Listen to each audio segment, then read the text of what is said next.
صحیح بخاری کتاب غسل کا بیان باب اس بارے میں کہ مرد کا اپنی بیوی کے ساتھ غسل کرنا درست ہے۔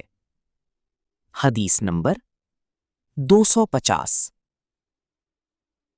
ترجمہ۔ ہم سے آدم بن ابی ایاس نے حدیث بیان کی۔ انہوں نے کہا کہ ہم سے ابن ابی ذئب نے حدیث بیان کی۔ انہوں نے زہری سے، انہوں نے عروہ سے، انہوں نے عائشہ رضی اللہ تعالی عنہا سے کہ آپ نے بتلایا کہ میں اور نبی کریم صلی اللہ علیہ وسلم ایک ہی برتن میں غسل کیا کرتے تھے۔ اس برتن کو فرق کہا جاتا تھا۔ نوٹ: فرق کے اندر 6.298 کلوگرام ہوتا ہے۔